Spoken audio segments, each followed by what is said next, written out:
Coach, I'm sure it's been a whirlwind. Has it all sunk in what you accomplished? I don't think Disney or Hollywood could have written a better movie. Well, no, it hasn't sunk in yet. No, we got done with the game. We were in such a mode of like game after game after game, and then you wake up one day and you're national champs. And I couldn't be happier for a group of guys, coaches, our fans. It's been great. I think that the feedback that I've got from so many fans has just been thank you. Thank you for just what went on the last couple months, and just the way that the team played and hanging in there and showing perseverance, and there's just so many things with this team. But no, it hasn't really sunk in yet. We had a few appearances, we had the celebration, and then we finished in January 20th. Well, everybody else finished in the middle of December. Not everybody, but a good portion of the team. So we're a little behind right now. We got to play catch up in recruiting, staff, and then spring ball is right around the corner. The resilience this club showed, where they were at one point, and then to go on what I'm calling the greatest run ever in college football. I mean, did that surprise you at all? And as you look back, does it amaze you? Well, when we all came together at the end of the regular season, we figured we'd get a tough draw, and when we saw the draw, we're like, well, that's a really tough draw, and we thought, okay, we're going to play, one of the better teams coming out of the SEC in Tennessee coming up here, and we knew that was going to be an absolute battle, and so to win that game, then we knew we had to go out to the West Coast to play Oregon, and with the game that we had played earlier in the season and everything that came with that, we knew that was going to be a challenge. #1 team in the country. Then you have to go beat Texas in Texas, and then we thought we'd have to play Georgia in Atlanta. And so we knew that was going to be a tough road, but we were going to take it one day at a time, one practice at a time. And I think a big part of the success we had was guys continued to enjoy coming in the building every day. And you could see that in the way they played. They enjoyed being with each other. They loved playing with each other. And I agree with you. We're obviously biased, but it's hard to say that there was a better run in college football because there's never been a playoff like that before, where you're playing back-to-back big-time games in the playoffs fighting for a national championship. What are you most proud of? Obviously the national title, but with this team, what are you most proud of? I think when you think of the changes that happen in college football on a daily basis, the NIL, the transfer portal, the playoffs, conference realignment, there's so many changes that are going on. And this generation is different. It's just the way it is. The game is different. But I think what separated us were the timeless principles that have been there since the beginning of mankind. Sacrifice. Think about some of these guys who sacrificed the opportunity to go to the NFL. Trayvon Henderson, Quinshon Judkins. You can go through a million different sacrifices. Donovan Jackson, who went from guard to tackle. Resilience.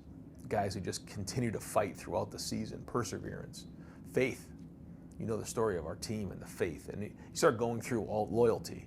You start picking out all these virtues and all these timeless principles that have been around since the beginning of time. Those are the things that I believe separated us in a time where there's complete chaos going on in college football. I believe all along, I believe you're a great coach.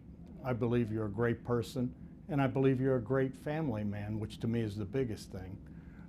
How has your life changed? Well, I think in today's day and age, there's just a natural attraction to outrage, to extremities, like extremes. You're the greatest in the world, you're the worst in the world, and you should be getting fired, you should be getting an extension.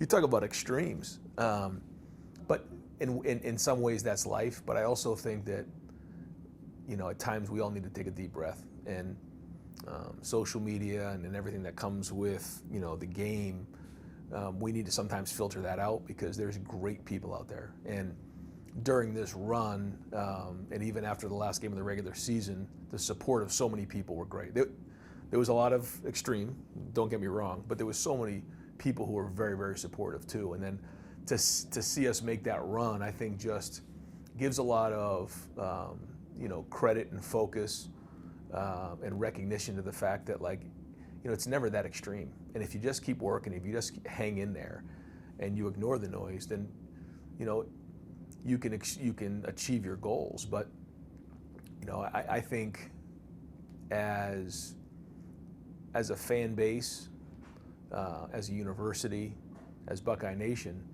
it was great to see everybody galvanize together. And I think there's nothing better than celebrating a national championship or a game together, but also to stick together when things maybe don't go well, because not every game we're going to win, and so we want to win them all. But when we don't, man, when you stick together and you finish it out, there's nothing better than that. Correct me if I'm wrong, but it seemed like during this run, you reached out to Buckeye Nation. I mean, you made it a point to make sure they were part of this. Well, I could tell you so many stories of craziness of things that went on, but then also unbelievable support. Just a letter from Governor DeWine about the man in the arena, which is actually in our team room. Texts from different people, letters, some phone calls of just hang in there. We're behind you. Just stick with it. We believe in this team. Win that first game. We're going to get this thing turned around. You're a great coach. And all these different things. Now there was the other part of that too, but that's sometimes part of the job. And so to your point, the people who were at that Tennessee game, this is the craziest part. And this is like, you get to tell these stories now. Going into that game after losing the last game, it was dicey there. But the people who were at that game, who were in the skull session, who were in the walk, who were in that stadium, they were unbelievable. I mean, they were true fans. They were so positive. They were so excited. And I feel like we all felt like our backs were against the wall. Maybe because of how the last game ended. Maybe because we felt like Tennessee was coming in our stadium. And then when we came out of the tunnel, the reaction of our guys was like off the charts. It was like, I knew that this thing was going to go the right way. And then you build a little momentum. And then all of a sudden you go play Oregon out there, and we come out of the gates and it's 31-0 with 9 minutes to go in the second quarter. And it's like, what just happened? And then in the Texas game, when that ball bounced up to Jack, at that moment, first off, not that moment, because I kind of ran down, but then I looked back to see if there was any flags. At that moment, when I saw there was no flags, I said, we're going to win the national championship, because that ball bounced our way. It bounced our way. There's been times where it hasn't bounced our way. It did. And if you keep swinging, if you keep fighting, and you keep getting those at bats, that ball's going to bounce your way eventually. And then we left no doubt. I don't have to tell you, when you have success, people come after your coaches. You've lost several to the NFL. Just overall thoughts on that. And Jim Knowles going to Penn State, but I mean, they came after him. Yeah, they call them champagne problems. When something like this happens, and it's part of the business, and some great opportunities out there. And so, but I feel great about the staff that we're putting together. Some huge pieces that are still part of this program. That for instance, Brian Hartline. Just take a look at it. You talk about sacrifice. Here's a guy who he was named coordinator, and I ended up calling the plays that year, but he grew that year. And then we decided to bring in Chip, and he had to take a step back, but he learned from Chip. And I thought down the stretch he did some of his best work I've seen him as a coach. Some of the passing install, the route concepts, the coaching that was done right there was at a high level. And certainly, Keenan helped him a lot, and Billy helped him a lot, and I was much involved with it. But you could just see him growing as the season went on, his understanding of protections. And because, some guys would say, well, wait a minute, I'm going somewhere else. He didn't name me the coordinator. Well, now he's going to be the coordinator. Now he's going to call plays. And that loyalty and that patience is going to pay off. And I think he's going to be the best coordinator in the country. So as we sit here now, we can say Brian Hartline is the offensive coordinator? Oh, I don't even know if we've announced anything yet. I'm sure everything's been out there. We got to figure out when to make official announcements. But I can tell you Brian's going to make a great coordinator, and he's going to call plays.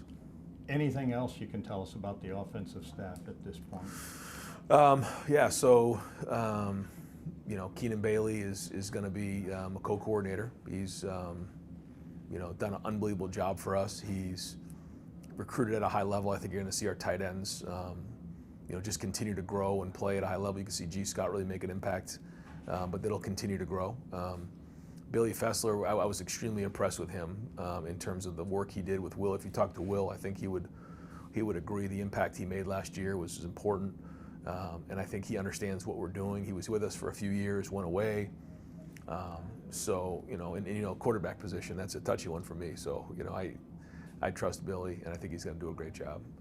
Tyler Bowen is going to be a run game coordinator and coach the offensive line, and I think, this is a guy who, has 3 years of play calling experience at Virginia Tech. He's been very, very respected everywhere he's gone.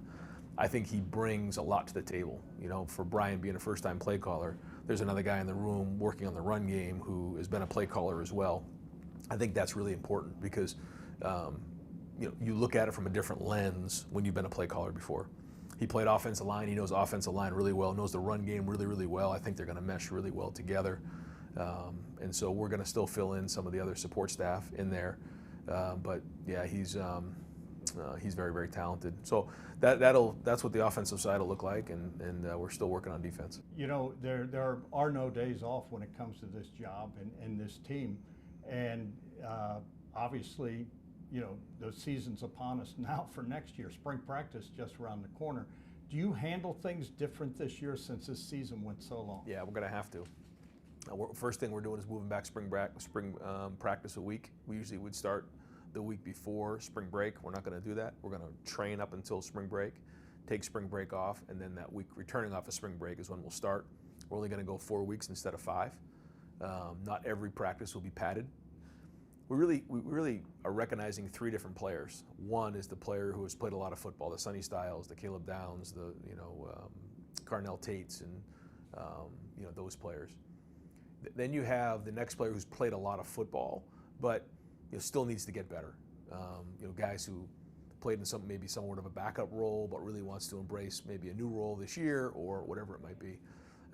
Sophomores, juniors, those things. And then you have the newcomers who have just showed up, and they need the most work. And so we have to make sure that we're addressing all of those. And then once spring ball ends, I think we'll all start to come together, and then it'll all kind of meld into one. You played the position, and what Will Howard did, absolutely amazing. I'm going to ask you about him in a minute, but what's it look like for this year? Who do you reload with? You got Julian Say, you got Taven St. Clair. I mean, how does it break out, and is it going to be a competition? Oh yeah, it'll be a very fierce competition. Lincoln and Julian and then Tavian. We're excited to see those guys compete, and we'll chart everything, and everything will be a competition.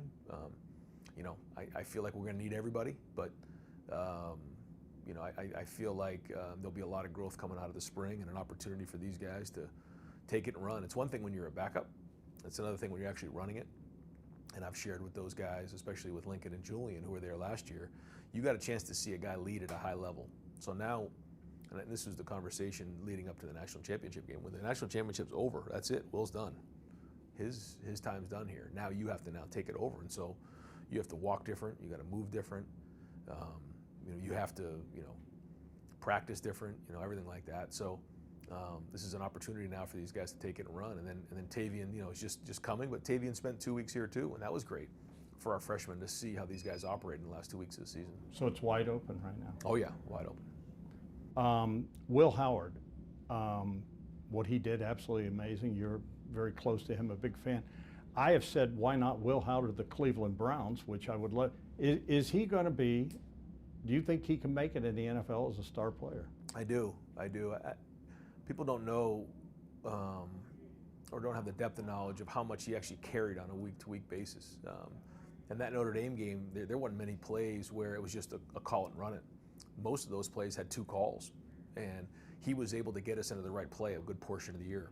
Then you look at his passing and some of the growth that he made from the beginning of the season, middle of the season, all the way to the stretch run that we had. You saw his completion percentage. I thought his footwork was much improved. His decision making, and then when he had to, make plays with his feet, he did. But I think the number one trait that he has is leadership and command, and that's a huge deal, no matter what level you're on. Last couple things. Jim Tressel has been kind of a confidant to you. We all called him the senator. Well, the senator's now going to be a lieutenant governor. How about that? What do you think of that?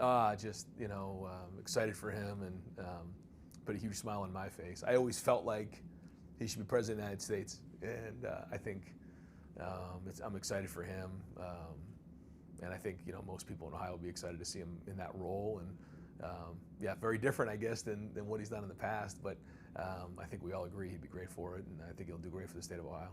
Last thing, there's a big target on Ohio State's back always, but now you're going to be the defending champs. The goal doesn't change. Can this team run it back? Yeah, well, that's the goal, and we won't get that far down the road. We have to rebuild our foundation. I think the first thought was reinforce the culture, reinforce the foundation, reinforce what we've done. And we had a meeting with Mick, myself, and the leaders, and I think we all agreed we got to rebuild it because this is a whole new team. So we got to start from scratch and then rebuild it. And then that's the fun part of a journey. It's going to be a new staff, new team, and it starts with Texas in game 1. I think it's ironic, though, we're here in the Woody Hayes room with his chalkboard.